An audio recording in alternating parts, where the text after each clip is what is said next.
Sentipensante Uniminuto, un espacio único para ti y tu salud mental, donde encontrarás temas de gran impacto, conversatorios y talleres que te orientarán en tus sentimientos, emociones y sensaciones. Bienvenidos a la comunidad que te hará vibrar en buena onda. Hola sentipensantes, bienvenidos de nuevo. En esta ocasión hablaremos de salud mental e inclusión. El día de hoy me acompaña Vivian, quien tiene mucha experiencia en este tema. Vivian, te doy la bienvenida. Por favor, preséntate, queremos conocerte un poco mejor. Gracias, Ana. Mucho gusto. Mi nombre es Vivian Riaño. Soy profesional de inclusión en la Rectoría Uniminuto Virtual y lidero actualmente todos los procesos de educación inclusiva en la institución. El día de hoy agradezco la invitación y adicionalmente a eso, pues vamos también a escuchar de primera mano algunas experiencias de nuestros estudiantes que hacen parte de comunidades diferenciales y a partir de allí, pues establecer toda una ruta de reflexión, de acompañamiento y de aprendizaje común. Vale, muchísimas gracias. Como bien Vivian lo comentaba, el día de hoy vamos a también traer voces externas que pues nos van a comentar un poco acerca de su experiencia. Igual ya ahondaremos un poquito más en el tema. Sin embargo, para comenzar y poderlos contextualizar a ustedes oyentes, queremos aclarar algunos conceptos en este tema, porque de pronto a veces no la tenemos clara o de pronto nos podemos sentir un poco perdidos. Entonces, Vivi, tú que conoces más del tema, ¿qué entiendes o qué podemos explicar acerca de discapacidad? Bueno, Ana, creo que dentro de todas las políticas, todos estos movimientos que a partir de movimientos y de constructos sociales y el avance que ha tenido la palabra discapacidad ha sido enorme. Sin embargo, vamos a especificar que para este podcast, para este espacio, vamos a tomarla específicamente desde la Organización Mundial de la Salud, donde se especifica que discapacidad comprende una perspectiva física o médica que se tiene en cuenta dentro de un contexto. Es decir, que la persona con discapacidad no simplemente está estimada frente a un diagnóstico clínico, sino que está mediado sobre la interacción que tiene un individuo con diversas barreras que pueden obstaculizar su participación plena y efectiva en la sociedad en igualdad de condiciones. De antemano, entonces, cabe la pena resaltar que la discapacidad entonces es un constructo, perdón, donde básicamente se genera a partir o se genera a partir de un resultado entre esa interacción entre una condición médica y una multitud de factores que influyen en el entorno del individuo. Ok, bueno, ¿y tú qué opinas? Ya que conoces más del tema y tienes experiencia, ¿hay, o sea, se nace o se hace una discapacidad? Bueno, creo que el concepto de discapacidad es tan amplio que básicamente incluye personas que presentaron su discapacidad en el momento de nacer o de manera congénita, pero también de manera adquirida. Es decir, hay situaciones que limitan la participación plena y voluntaria de una persona, sea por un diagnóstico clínico, sea por la adquisición de una enfermedad, sea por un accidente, sea por múltiples factores que pueden darse durante el ciclo de vida vital de una persona. Ok, ¿consideras que existen espacios que pueden ser discapacitantes? Sí, por supuesto. Siento que a pesar de la lucha que hemos llevado a cabo, y me incluyo, em, sobre la inclusión y este grupo específico de discapacidad, hemos analizado que la ciudad como tal está estructurada de manera diferente, está estructurada de manera em, homogénea. Y en ese sentido, cada una de las posturas diversas que llegan de funcionalidad diversa, pues se sienten en imposibilidad de participar. Y muchas veces es allí cuando entra el debate de generar ajustes razonables, de generar eliminación de barreras que son necesarias para que esta persona pueda participar. Entonces siento que siempre en esta construcción y en esa diversidad de diagnósticos y en esa diversidad funcional, van a existir espacios discapacitantes para que una persona pueda desenvolverse. Y en esa reflexión está también el poder hacernos conscientes y responsables socialmente, habilitar un canal diverso de comunicación, un canal diverso de participación que nos involucre a todos y que esté en constante cambio. Ok, es decir, si hay espacios discapacitantes, podemos decir que una discapacidad se puede nacer con ella o adquirir a medida que la persona pues está transitando su ciclo vital, y también aparte de espacios en cuanto a infraestructura que pueden ser discapacitantes, también los mismos espacios, contextos, relaciones interpersonales, si de pronto no nos sabemos cómo adecuar o no tenemos como la apertura de pronto a nuevos espacios, a nuevas dinámicas, podemos generar espacios de discapacidad o de pronto limitaciones y barreras, ¿sí? Exactamente, y ahí entra un término muy importante para todas las personas que trabajamos sobre escenarios de inclusión, ya sea laboral, ya sea educativa, ya sea cultural, social, y es el tema de barreras del aprendizaje y la participación. Y es allí como desde el ámbito conceptual situamos este término frente a esas limitantes de acceso a la educación para este ámbito específicamente, y a las oportunidades de aprendizaje que puede ofrecer el sistema. Y en esa medida, entonces, estas barreras lo que pueden posibilitar es espacios excluyentes. Y de alguna manera el no tener referenciados como una barrera en el aprendizaje y la participación afecta a una persona es generar aún más una identificación de una exclusión.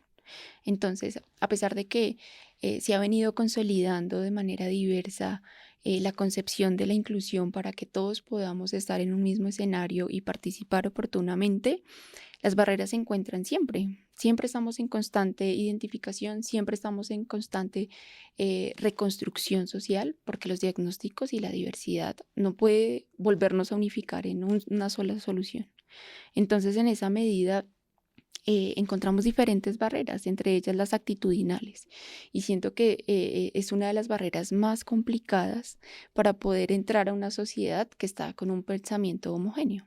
Y es allí donde encontramos la necesidad de involucrar a procesos de inclusión a otras personas que están ajenos a estos temas.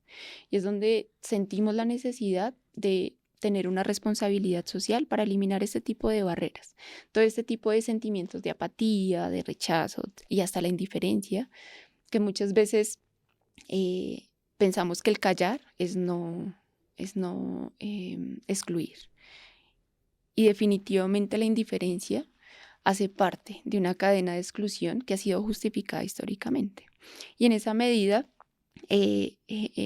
estimulan comportamientos que orientan a estas acciones en su núcleo primario. Entonces, si tenemos un adulto que está en crianza de un niño que tiene estas barreras actitudinales frente a la diversidad, pues va a ser proveedor de otra persona que va a tener estas mismas ideas o sentimientos de exclusión, de rechazo, de acoso, de sobreprotección.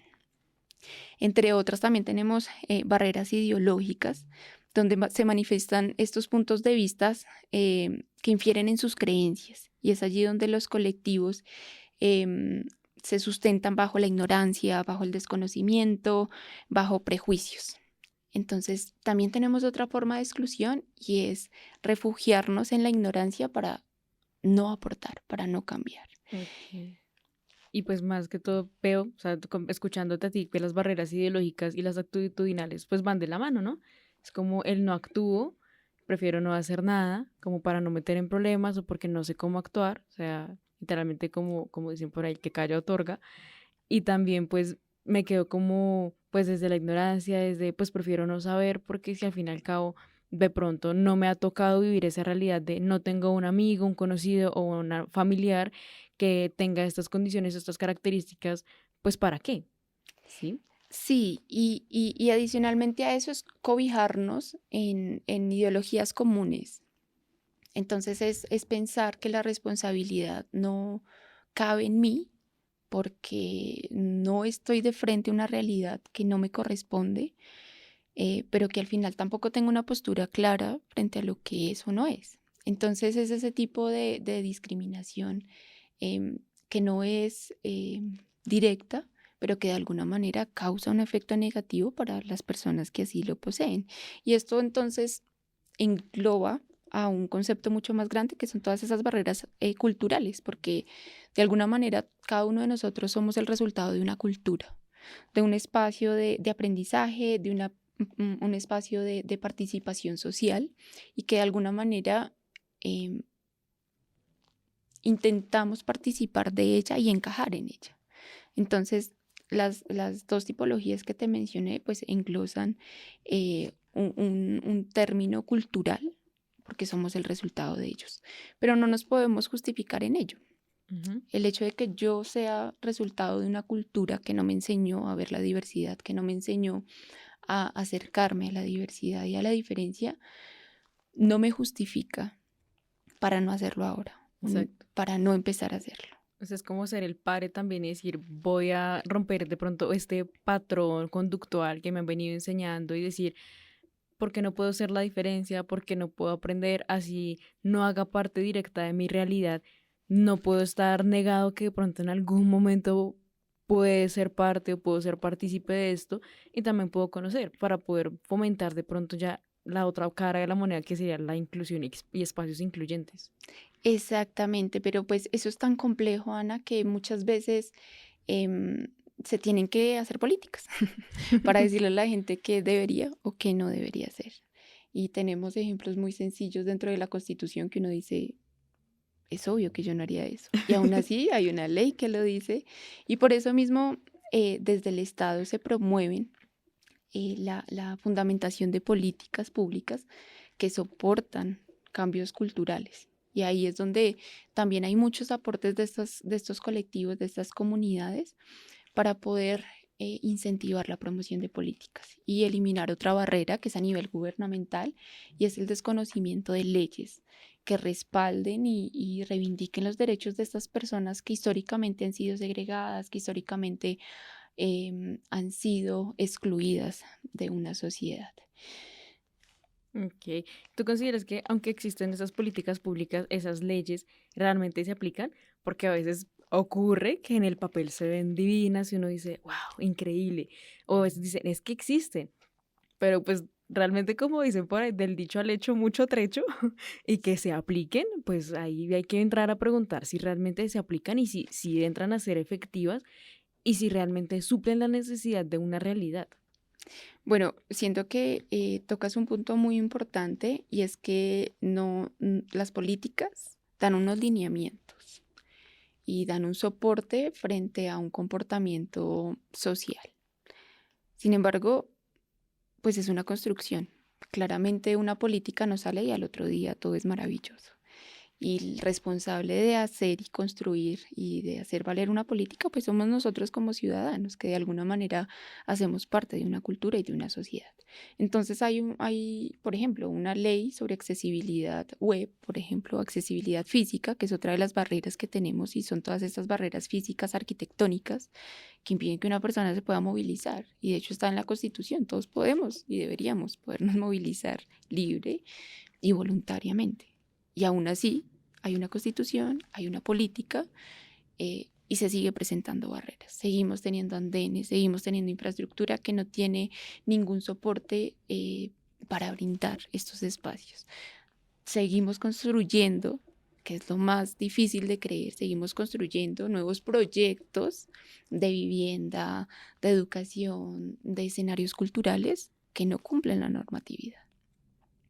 Entonces hay un duelo claramente porque muchas veces por sobrecostos, muchas veces porque se tiene la barrera ya actitudinal de que el arquitecto no tiene una claridad frente a un proyecto de inclusión, se obvia.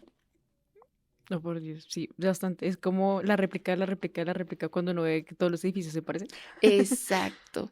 Y claro, ahí vienen a jugar muchos factores económicos por parte de constructoras, vienen a jugar escenarios de tiempo, de practicidad, de generar una misma infraestructura que se pueda adaptar a todo y se siguen negando estas posibilidades, esta diversidad. Total, y más como desde algo tan básico como por ejemplo lo que tú dices, el andén o esos desniveles en la calle o hasta las tapas de las alcantarillas, Total. que a veces pues una persona como por poner un ejemplo del común, uno se cae como por esas baldosas que se despegan y a veces uno se moja los pies cuando llueve y es horrible.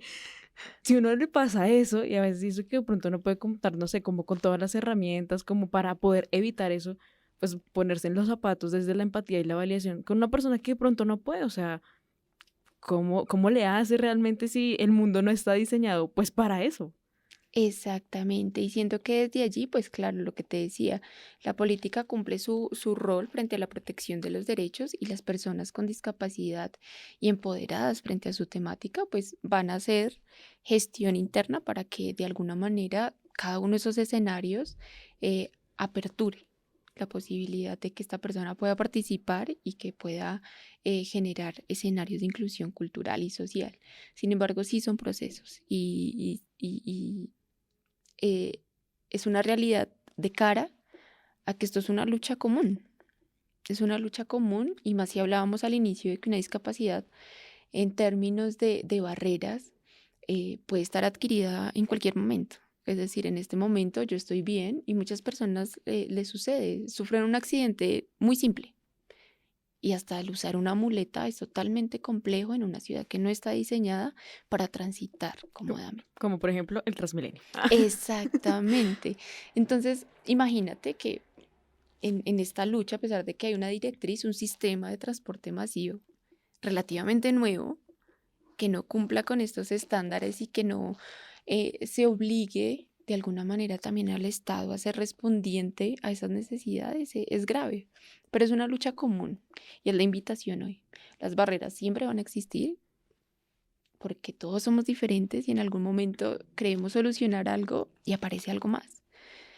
Pero no desfallecer ante la lucha de idearnos nuevas formas de vivir, de convivir y de aceptar esas realidades. Ujú, porque igual pues las personas se readaptan, ¿no? Es como me tengo que adaptar o hay que, como vivo. Pero pues igual también lo que tú dices es ser respondiente al Estado, decir, bueno, yo me adapto también, pero de igual forma, pues por derecho, la idea es que también me puedan facilitar por lo menos ciertos espacios, pues para poder existir.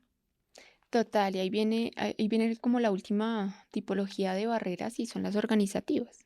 Y las organizativas es eh, que entre todos podamos planear, porque estamos acostumbrados a una necesidad, a una sociedad, perdón, respondiente.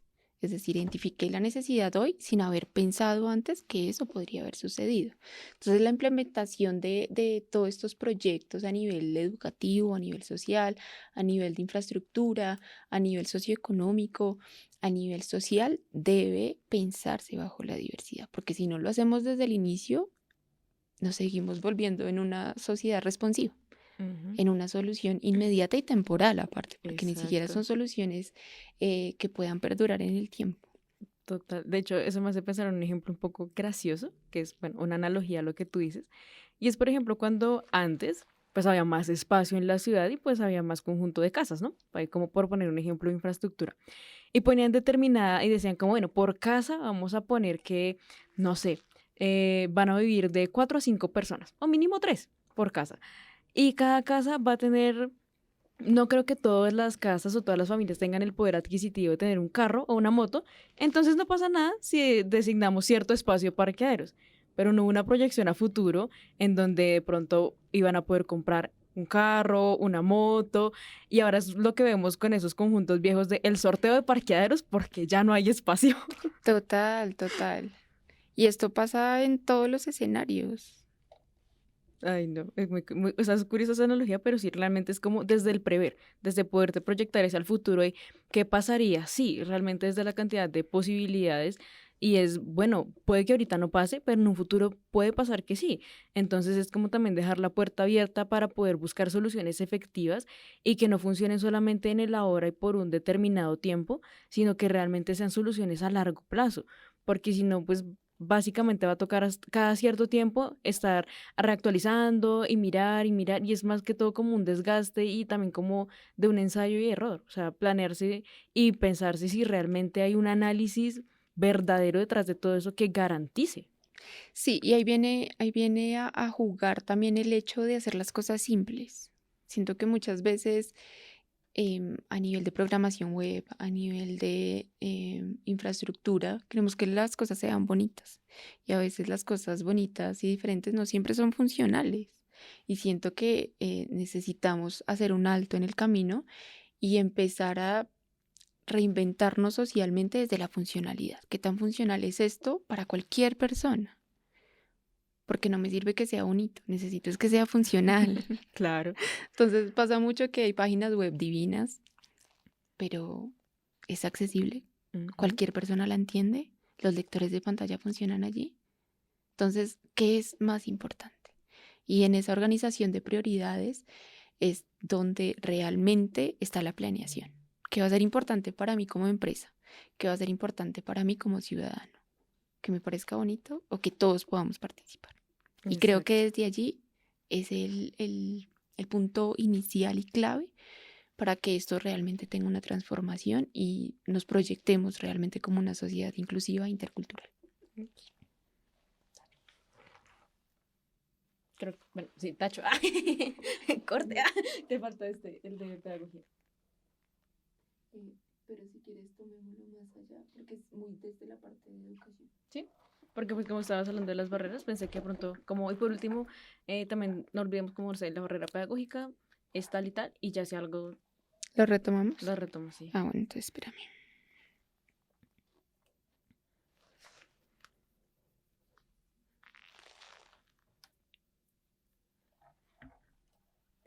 Uno todo corto. No sé cómo enlazarlo con lo que veníamos hablando. No, apenas puedes decir como, bueno, y no menos importante, mencionar la barrera pedagógica que se refiere a tal y tal, y ya más adelante lo abordaré un poco mejor, puedes decir. Ah, ok, listo. 3, 2, 1. Listo. Listo, Ana. Y antes de cerrar este espacio de conceptualización frente a discapacidad y barreras en el aprendizaje y la participación, voy a ahondar un poco sobre las barreras pedagógicas. Es un ámbito que podría parecer segregado a entidades o ámbitos netamente pedagógicos, académicos, pero que englosan todo un modelo de enseñanza homogéneo. Y es ahí donde este tipo de barreras también nos reta a generar un modelo de educación diverso, disruptivo, un modelo que sea respondiente a la individualidad y que esté basado en la diversidad de pensamiento, la diversidad crítica, y no un aprendizaje plano donde solamente entran a jugar los conocimientos sin realmente hacer un ejercicio de retrospección y un ejercicio de devolución hacia ese conocimiento adquirido. Entonces, estas barreras pedagógicas lo que limitan es a generar espacios de inclusión educativa, perdón, de educación inclusiva que básicamente fundamentan que una persona está en criterio cognitivo, en criterio social de participar en un escenario que le posibilite una evaluación diversificada, que le permite establecer unos criterios de participación didácticos, que le permiten centrarse en el cómo, el para qué y el por qué me están enseñando esto. Y entonces es ahí donde todos los que estamos dentro de la rama académica y de formación, em, también entramos en conflicto porque no estamos preparados muchas veces para enseñar de manera diversa. Ujú. Entonces nos implica un reto y es ahí donde muchos profes hablan de una respuesta diversa porque simplemente están pensando en lo que veníamos hablando en una respuesta inmediata a un caso. Pero si yo reestructuro mi modelo de enseñanza para que en el modelo quepan todos y de alguna manera sea responsivo a esa diversidad, pues yo no hago un plan para una persona, hago un Ujú. plan para una comunidad.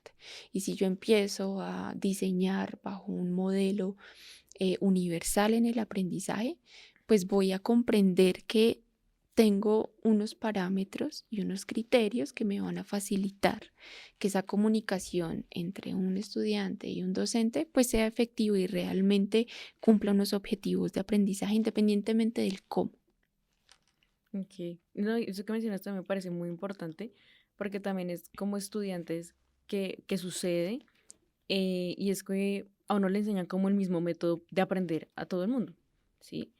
Y es como, si no te adaptas a este, es que eres bruto. Sí, Bruto, menso o no sabes. Como por ejemplo cuando hay personas que no son buenas en matemáticas y ya ves como, pues si no eres buena en matemáticas, ya valiste.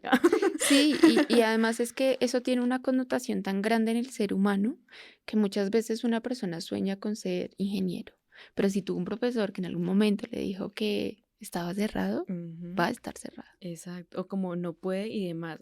O cuando uno llega de pronto a enfrentarse a la educación superior, que igual también ese es un desafío, también es Sí, una barrera que todos podemos enfrentar en cuanto a la economía y bueno, otro tipo de caracteres allí. Y es que cuando uno se enfrenta de pronto a otro tipo de aprendizajes, uno a veces no aprende y es como de replantearse el cómo aprendo yo, cuáles son mis métodos y qué voy a hacer y cómo voy a transformar también esto que me están dando y no que no se convierta el conocimiento como en algo tan ladrilludo y catedrático en donde el profesor se para y habla y uno ahí, que uno piensa que somos esponjas, ¿no? Como absorban. sí. Y de hecho ahí hay una corresponsabilidad. Siento que hemos hablado mucho del rol docente, pero el rol del estudiante también es asumir una postura crítica y responsable hacia lo que yo quiero aprender. Y en ese sentido, crear esas didácticas propias de Ujú. aprendizaje me hace comprender la necesidad de conocerme, Exacto. de autoconocerme, de poder proveerme a mí mismo herramientas que me ayuden a construir y a deconstruir también lo que no necesito, lo que no me aporta, lo que no necesito en mi vida. Entonces, en esa corresponsabilidad también está el poder asimilar que cada uno de nosotros piensa, entiende, comprende y vive en una realidad totalmente diferente. Así seamos vecinos, tenemos una realidad totalmente diferente y por ende el aprendizaje y lo que yo asumo de la información del medio va a llegar a mí diferente. Exacto, totalmente. Bueno, sé que nos hemos enfocado un poco en el tema de discapacidad, pero no vamos a dejarlo también, pues, otras poblaciones que también son importantes. Entonces, Vivi, cuéntame y conceptualízame qué podemos entender también por etnia. Listo, pues creo que dentro del concepto de etnias, según las Naciones Unidas, CEPAL, hace referencia a un grupo humano que comparte una cultura, una historia, costumbres y cuyos miembros están unidos por una coincidencia de identidad. Sin embargo, una relación directa es ya fundamentar ese término de etnia bajo un grupo étnico. Y muchas veces se piensa o se tiene en el imaginario que al ser etnia, todo grupo étnico es homogéneo. Y volvemos a caer en el pensamiento errado de querer homogenizar y pensar, por ejemplo, que toda comunidad indígena tiene las mismas necesidades, cuando tenemos un sinnúmero de comunidades identificadas y con un sinnúmero de lenguas nativas diferentes. Entonces, a pesar de que están constituidos como grupos étnicos, cada comunidad, a pesar de que comparten costumbres, territorios, creencias, una cosmovisión, un idioma, un dialecto o una aproximación simbólica del mundo, no los hace tener las mismas necesidades dentro de un escenario de participación social. Ok, listo. Y retomando lo que tú dices de que todos somos completamente diversos, ¿sí? Es como, por ejemplo, cuando hay dos personas que se llaman igual, no significa que vayan a pensar igual. Sí. ¿Podrías de pronto conceptualizarnos un poco acerca de este tema que puede ser como tan amplio que es la diversidad? Listo, pues el término de diversidad en su misma concepción, según la Real Academia de Española, es básicamente la variedad, es la diferencia. Y en ese sentido, pues hace necesario precisar que esta palabra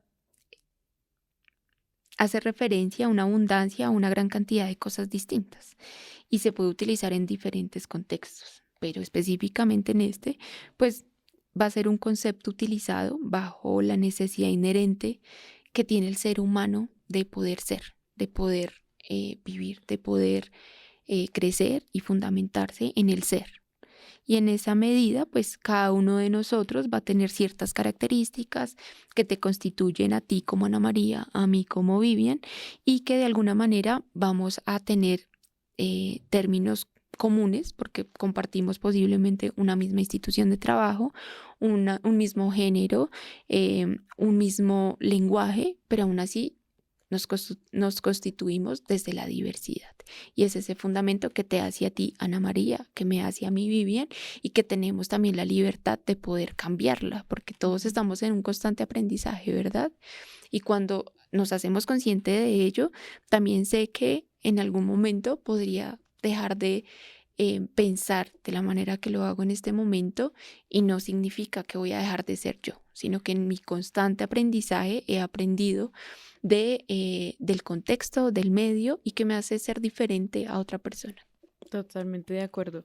O sea, que podemos decir que independientemente todos somos diversos, todos podemos realmente como incluirnos en ese universo de diversidad, porque pues tenemos unas características completamente diferentes independientemente de donde hayamos sido creados, de nuestra cultura, de nuestro aprendizaje, y que como seres humanos esa es la capacidad o la característica que sí o sí vamos a compartir, y es que siempre vamos a estar en constante construcción y cambio. No somos la misma persona que éramos hace 3 años.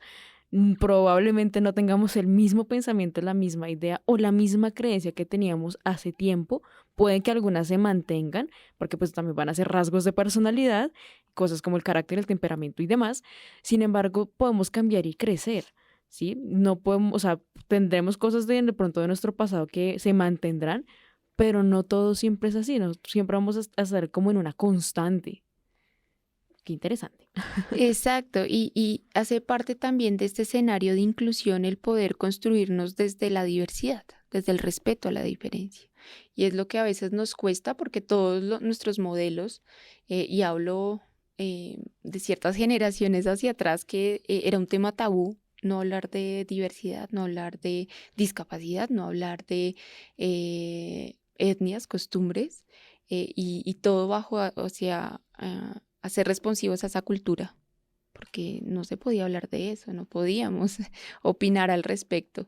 Entonces, hablo de otorgar ese valor de diversidad humana para estas personas que nos fue difícil acercarnos a estas comunidades, a estas minorías, porque estábamos en ese modelo. Ahorita pues siento que ha habido un cambio, y no solamente son estas comunidades las que han ejercido toda una lucha por sus derechos, sino que ya se habla abiertamente dentro de un escenario político, dentro de un escenario cultural, ya hay diferentes medios de comunicación que hablan al respecto, y eso permite también que las nuevas generaciones sean partícipes y sean respondientes a esa diversidad.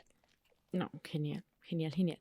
Bueno, y también hablando de pronto de esos grupos, esas comunidades que de pronto han estado como segregadas o recriminadas, me gustaría que empezáramos también a andar en esta población que también es diversa y que también pues se has enfrentado a varias barreras ahí complicadas, que son pues las víctimas del conflicto armado. Sí, más en una sociedad, en un país como el de nosotros, que básicamente hay una carga histórica donde somos responsables de lo que sucedió, también por omisión, Ujú. también por el silencio, también por el miedo, porque básicamente todos los que callamos de alguna manera estos periodos de violencia, y muchas veces lo justificamos, fue por el miedo y porque era el único medio y la única respuesta social que teníamos para ese momento. Sin embargo, también somos conscientes de la responsabilidad actual que tenemos para reivindicarnos como sociedad a estas víctimas del conflicto que sustentamos, que callamos y que dolemos, perdón, de manera diferente. Entonces, este grupo específicamente de víctimas del conflicto armado también está sustentado entre las políticas públicas como una sociedad, una comunidad de protección constitucional, porque fueron víctimas reales, independiente del lado del conflicto en el que se situara la persona, y que de alguna manera es necesario implementar apoyos para que estas personas subsanen esas necesidades que surgieron a partir de una época de violencia que todavía nos cuesta, que todavía somos responsables y que de alguna manera todos como colombianos en escenarios externos sufrimos discriminación. Entonces es sentirnos también como colombianos bajo una historia, como víctimas y Ujú. como también parte de un constructo de discriminación. Ok, listo. Y también aparte del reconocimiento, ¿no? Porque pues es también reconocer la historia, lo que pasó y realmente también cómo aprender de ella, ¿sí? Porque pues a veces lo que tú dices y lo que hemos venido también hablando acerca de las barreras, pues ideológicas y también pues actitudinales, y es que pues como aquí no pasó, pues, ¿qué importa? Sí, y viene un tema de reflexión social. Me incluyo, no soy una persona con mucha habilidad hacia la historia. Siento que a veces nos cuesta retroceder en el tiempo porque pensamos que ya pasó y lo que Ujú, pasó pues que se queda atrás.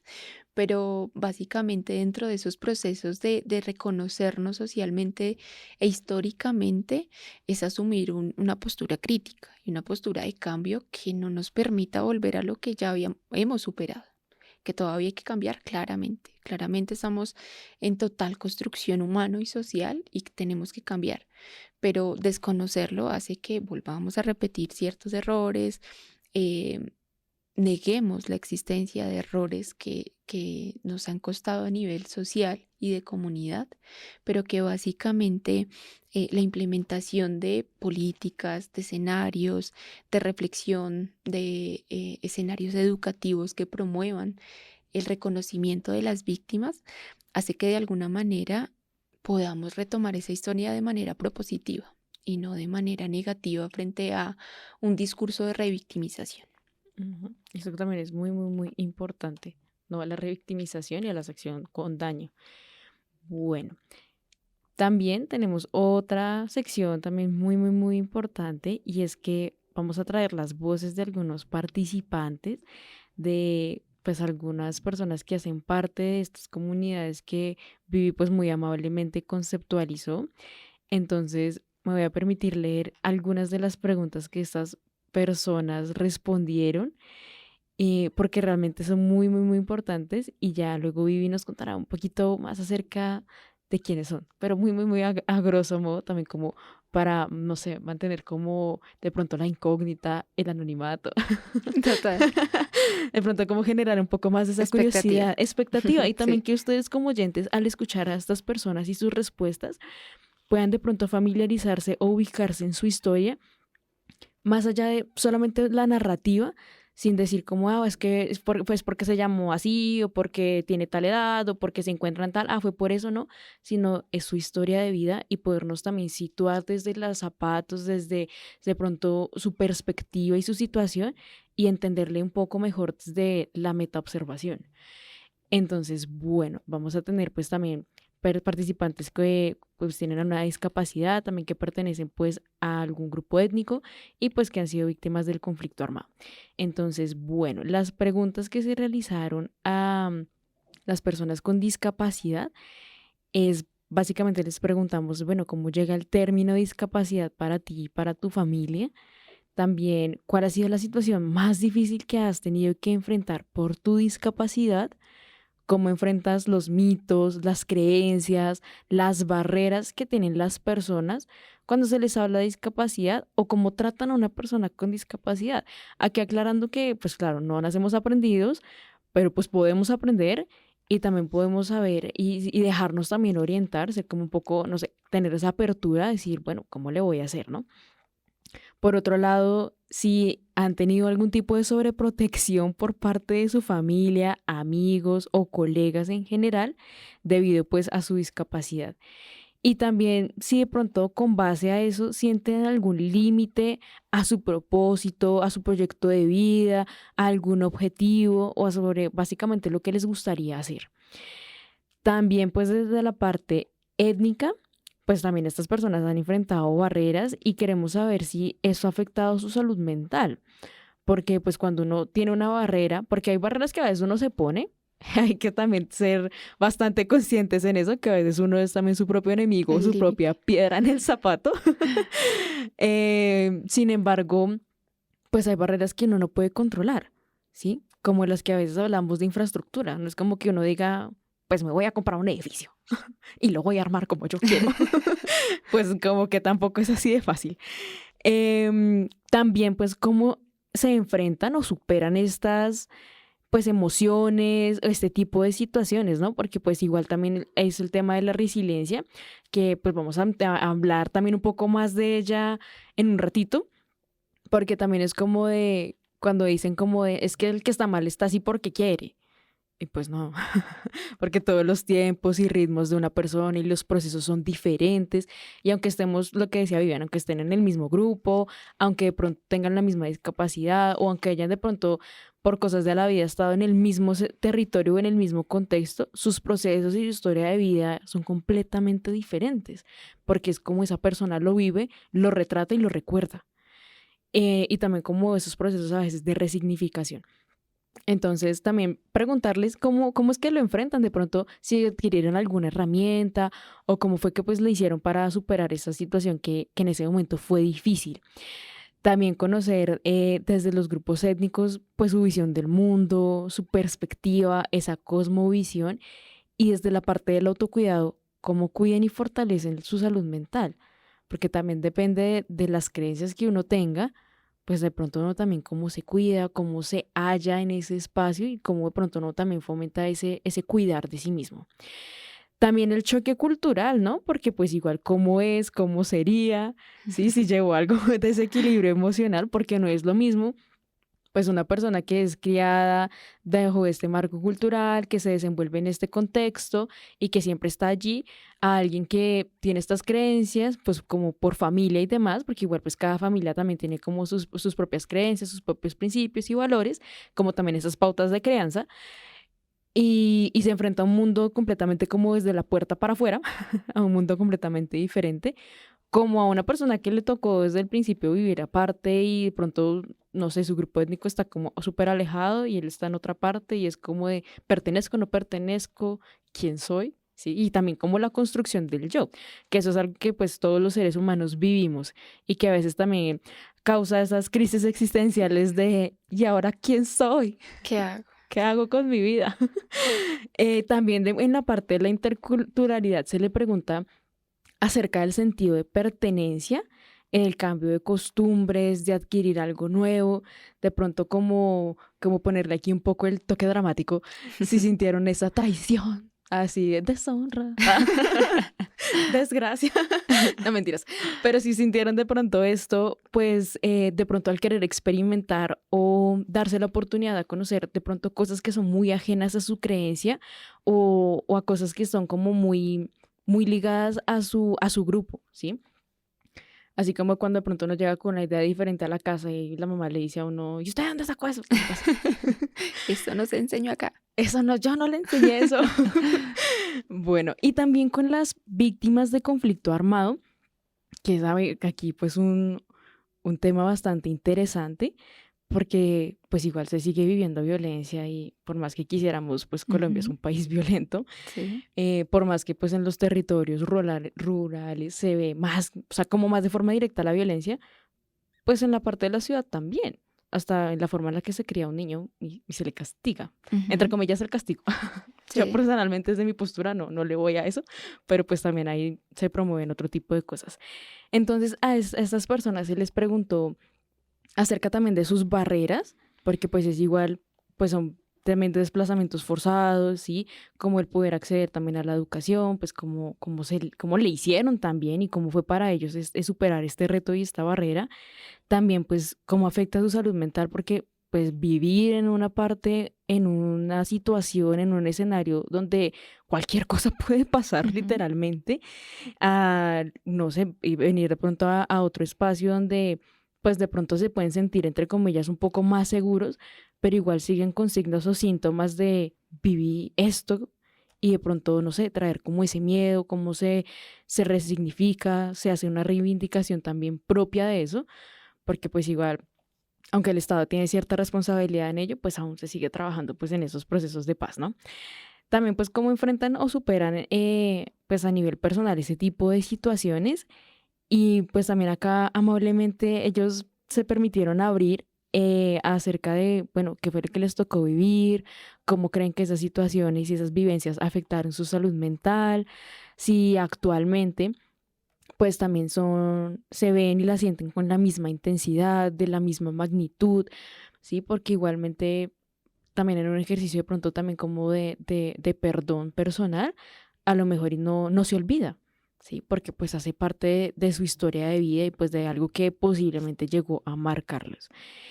Bueno, entonces, Vivi, ahora sí te cedo la palabra para que puedas contextualizar un poquito más a los oyentes de quiénes son estas personas tan importantes que, o sea, muy valientes y dijeron, yo le entro, yo cuento.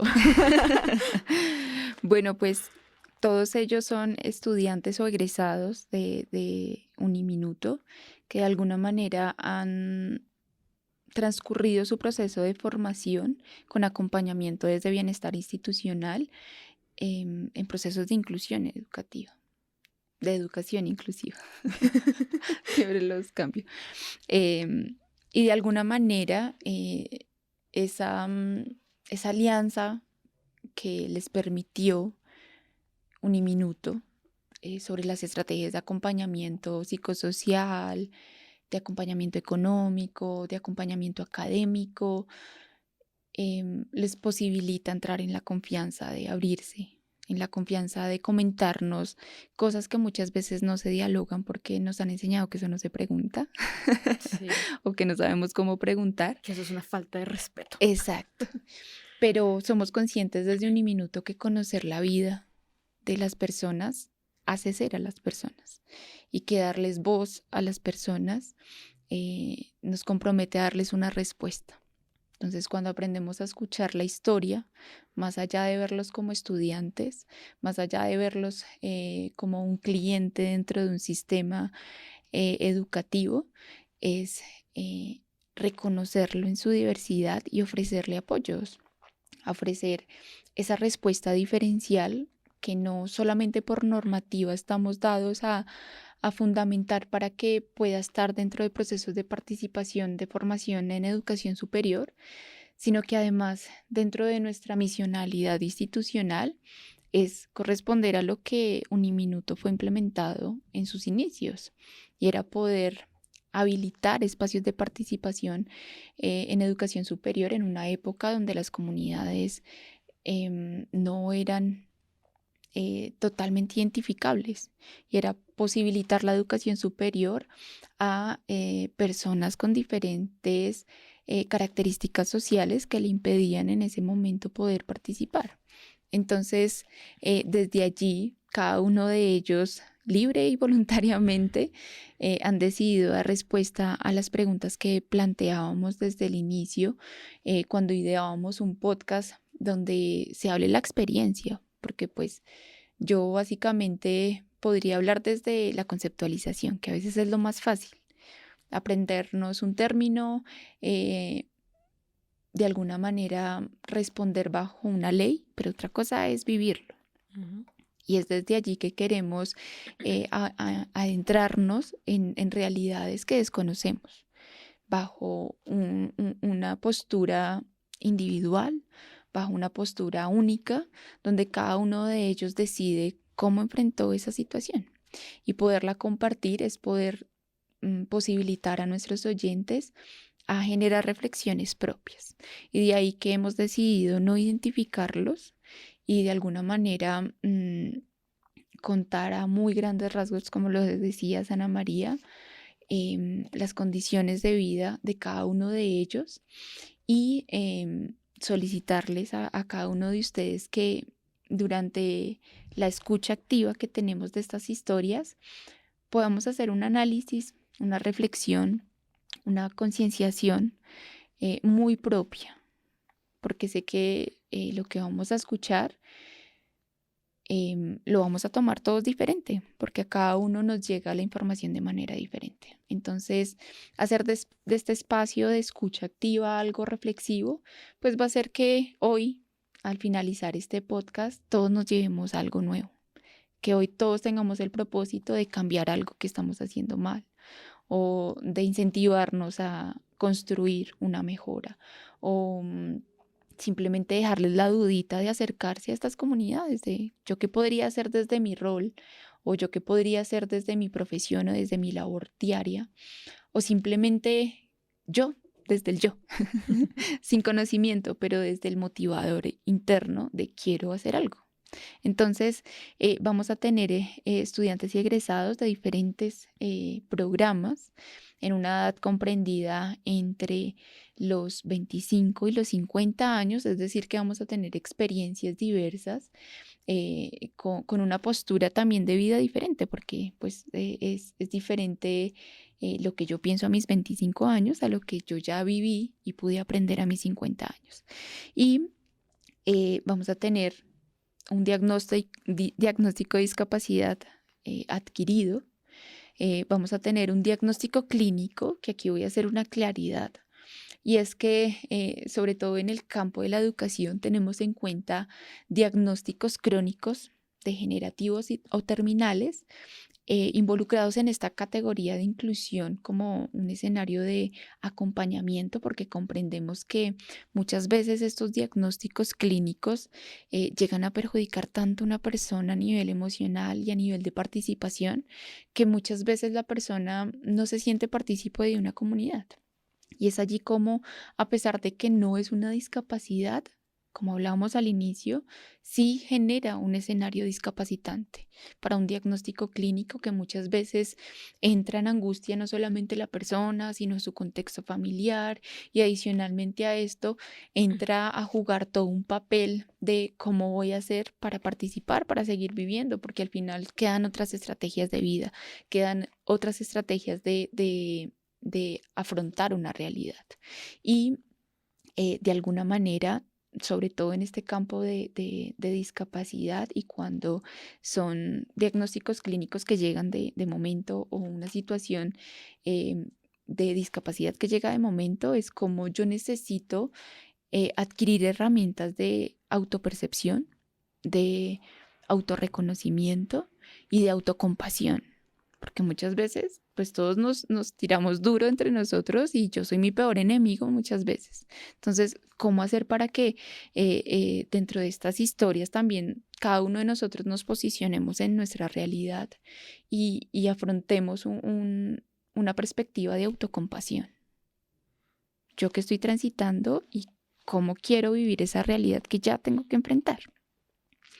Toda la parte de reconocimiento ahora frente a las etnias, pues quisimos tomar dos de las más representativas, al menos dentro de Uniminuto y nuestra población diferencial, y es una experiencia desde la afrocolombianidad y una experiencia desde un grupo indígena, y cómo dentro de estos escenarios, que también son diversos, se vive la salud mental y cómo se afecta este ámbito en procesos de interculturalidad, en procesos de participación social y sobre todo en escenarios que les implican un reto al también intentar encajar en una sociedad muy occidental, muy diferente a cómo ellos perciben y son conscientes de su mundo. Y finalmente, pues una persona víctima de conflicto que de alguna manera nos ha enseñado desde su proyecto y desde que era estudiante cómo afrontar esos retos sociales para ser propositivos y dar una respuesta diversa a un escenario que muchas veces podría ser mejor ocultar o que en algún momento se piensa en negar. Entonces, ese es el contexto a grandes rasgos.